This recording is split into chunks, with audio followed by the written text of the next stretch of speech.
ये डायरेक्शन भी 3 डायरेक्शंस में से एक ऐसी डायरेक्शन बता दी गई जो मान लो घर के अंदर ना ही हो तो अच्छा है, जबकि सत्य इससे कई दूर है। तो ये एकमात्र एक ऐसी दिशा है, ऐसी डिवीजन है जहाँ पे टॉयलेट सीट जो है वो बिना ट्रीटमेंट के भी बनाई जा सकती है।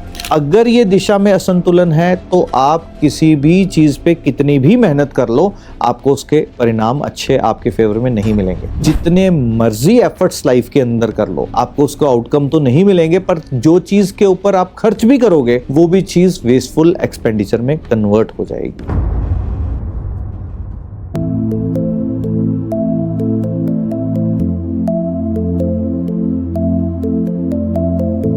नमस्कार, एक बार फिर से आप सब लोगों का स्वागत है वास्तु की इस सीरीज के अंदर। तो जैसे कि हम पिछली वीडियो के अंदर अभी तक साउथ डायरेक्शन को कवर कर चुके हैं, आज बारी है साउथ साउथ वेस्ट को जानने की। ये डायरेक्शन भी 3 डायरेक्शंस में से एक ऐसी डायरेक्शन बता दी गई जो मान लो घर के अंदर ना ही हो तो अच्छा है, जबकि सत्य इससे कई दूर है। तो आज प्रयास करेंगे इसको जानने का, इसको समझने का कि साउथ साउथ वेस्ट डायरेक्शन के गुणधर्म हमारी जिंदगी में क्यों इतने इंपॉर्टेंट है और क्या वास्तविकता में ये दिशा इतनी खराब है जो एक व्यक्ति को जिंदगी के अंदर परेशानी देती है। इससे पहले एक बेसिक चीज को समझ लीजिए। ये जितनी भी दिशाएं अभी तक हमने डिस्कस करी या आगे डिस्कस करेंगे, जब जब भी ये दिशाएं संतुलन के अंदर हैं तब तब सभी दिशाएं अच्छी हैं। जब किसी भी दिशा के अंदर असंतुलन आता है तो वो नॉर्थ डायरेक्शन भी खराब रिजल्ट देगी, नॉर्थ नॉर्थ ईस्ट भी, नॉर्थ ईस्ट भी, ईस्ट नॉर्थ ईस्ट भी, ईस्ट भी, यानी कि हर दिशा से खराब रिजल्ट मिलते हैं। तो हम स्पेसिफिकली किसी एक दिशा को कल्प्रिट जो है वो साबित नहीं कर सकते। तो हम बात करेंगे साउथ साउथ वेस्ट डायरेक्शन। ये डायरेक्शन जो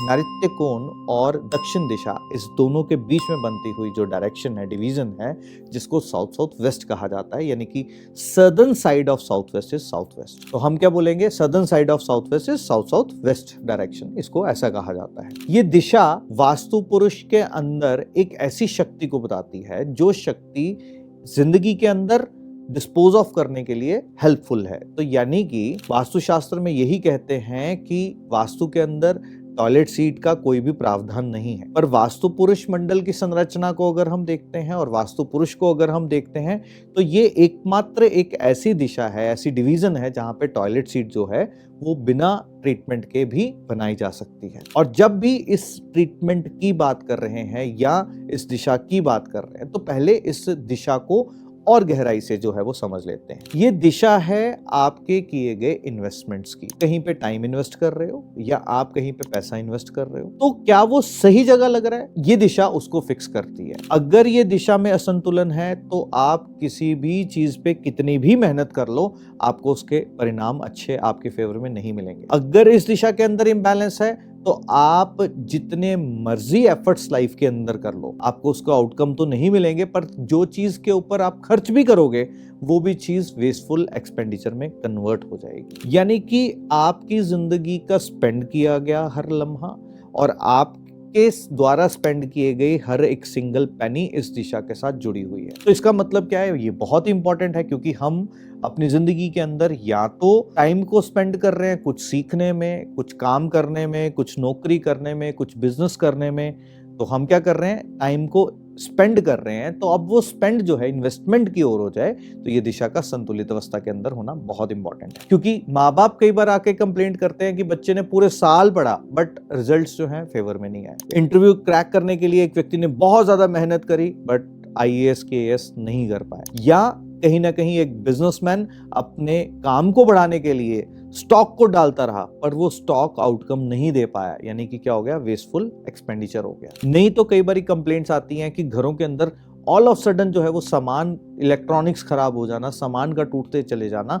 ये अगेन किस दिशा के इम्बैलेंस की बात है, साउथ साउथ वेस्ट के इम्बैलेंस की बात है। तो जब भी कभी इस दिशा के अंदर इम्बैलेंस आता है, ये सब कठिनाइयां, ये सब परेशानियां जो है वो आने शुरू होती हैं। ये दिशा जो है वास्तु के दृष्टिकोण से पृथ्वी तत्व को बताती है और पृथ्वी तत्व का मतलब होता है स्थिरता। यानी कि अगर ये दिशा ठीक है तो आपकी जिंदगी के अंदर एफर्ट्स की स्थिरता बनी रहेगी और जिंदगी के अंदर जो भी चीज को इन्वेस्ट कर रहे हो, चाहे वो समय को, चाहे वो पैसे को, वो आपको स्थिरता प्रदान करेगा। अब जब भी इस दिशा के अंदर इम्बैलेंस आता है तो यहाँ पर कौन सा तत्व जो है इम्बैलेंस देता है, सबसे पहले यहाँ पर अग्नि का आ जाना इस दिशा के अंदर इम्बैलेंस देता है। जी हाँ, आपने अभी तक सुना होगा कि साइकिल ऑफ क्रिएशन में अग्नि जो है वो पृथ्वी को बना रही है, पर यहाँ पर अगर अग्नि आ जाती है तो इस दिशा के अंदर एक मेजर इम्बैलेंस जो है वो क्रिएट करती है। पैसा पानी की तरह बहना शुरू होता है, पैसे से जुड़े हुए नुकसान होने शुरू हो जाते हैं, आपके सारे एफर्ट लड़ाई झगड़ा कलेश करके आप खत्म कर दोगे।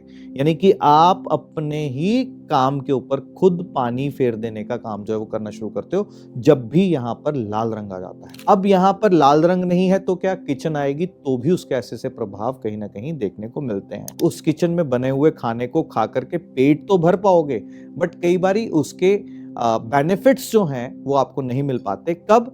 जब ये दिशा संतुलित अवस्था के अंदर ना हो। और क्योंकि ये वास्तु पुरुष के पैर का स्थान है, इसलिए यहाँ पर किचन का होना इतना ऑस्पिशियस नहीं माना गया। यानी कि हम यूं कह सकते हैं कि यहाँ पे किचन अवॉइड जो है वो की जानी चाहिए। अब इस दिशा के अंदर और कौन सा तत्व संतुलित अवस्था जो है वो क्रिएट कर देता है? दैट इज वायु तत्व। और वायु तत्व का स्वरूप यहाँ पे अगर आर्टिफिशियल प्लांट्स अगर आ जाते हैं तो भी आपके लाइफ के अंदर एफर्ट्स जो हैं वो वेस्ट होने शुरू हो जाएंगे, और आप जो भी चीज पे खर्च करोगे ना उसका आउटकम आपको नहीं मिलेगा। ये दिशा बहुत इंपॉर्टेंट है रिलेशंस को मेंटेन करने के लिए।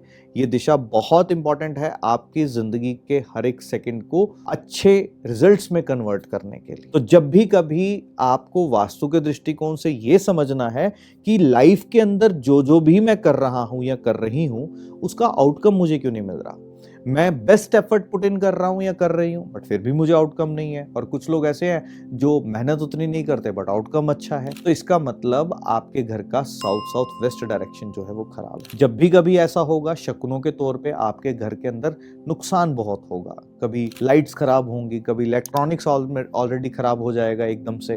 कुछ भी कर करके चीजों का खराब होते चले जाना, और घर में कुछ ना कुछ खर्च की स्थिति हमेशा बनते रहना। चाहे वो इलेक्ट्रॉनिक्स की रिपेयरिंग है, चाहे वायरिंग की रिपेयरिंग है, चाहे आपके डोर्स खराब हो रहे हैं, चाहे आपकी टॉयलेट सीट खराब हो रही हैं, मतलब किसी ना किसी तरह का खर्च जो है वो चलते चले जाना इस दिशा के असंतुलन को बताता है। और यही दिशा अगर संतुलित अवस्था के अंदर हो तो आप एक सिंगल पेनी लगा करके, जिसका रिजल्ट आप 10 दिन में एक्सपेक्ट करते हैं कि 1 रुपया लगाया 10 दिन चलेगी ये चीज, तो वही चीज आपकी 20 दिन चलती है। तो यानी कि ये एक राइट काइंड ऑफ इन्वेस्टमेंट्स को भी बताती है। तो अगली वीडियो के अंदर हम चर्चा करेंगे सबसे सबसे सबसे ज्यादा इंपॉर्टेंट डिवीजन, जिसको हम क्या कहते हैं, साउथ वेस्ट यानी कि नैऋत्य कोण। ये मैंने सबसे सबसे सबसे 3 बार इसलिए बोला क्योंकि ये वास्तु पुरुष के पैरों को बताती है, और वास्तु पुरुष मंडल के अंदर ये पितरों का स्थान है, और नक्षत्र के अंदर ये बहुत ही इंपॉर्टेंट नक्षत्र के स्थान भी यहाँ पर आते हैं। तो अगली वीडियो में हम चर्चा करेंगे नैऋत्य कोण के बारे में, और क्या है उससे जुड़े हुए दुष्प्रभाव अगर वो दिशा के अंदर इम्बैलेंस आता है, और जिंदगी के अंदर अगर लाइफ के अंदर सटलनेस चाहिए और अगर जिंदगी के अंदर ठहराव चाहिए तो साउथ वेस्ट डायरेक्शन को अच्छे से समझना होगा। तो अगली वीडियो में पुणे से मिलूंगा अगली डायरेक्शन की चर्चा करते हुए। तब तक के लिए आगे चाहता हूँ, धन्यवाद। Trinity vastu, world beyond vastu हमारा एक फेसबुक का पब्लिक ग्रुप है। अगर आप अभी तक उसका हिस्सा नहीं बने हैं तो लिंक डिस्क्रिप्शन में मिलेगा, आप उसको ज्वाइन कीजिए ताकि मैं आप सब लोगों के बीच में आकर के आप लोगों के लाइव क्वेश्चंस के आंसर जो है वो दे पाऊँ। इंस्टाग्राम पे शॉर्ट्स के माध्यम से, रील्स के माध्यम से छोटी छोटी टिप्स हम अपडेट करते चले जाते हैं।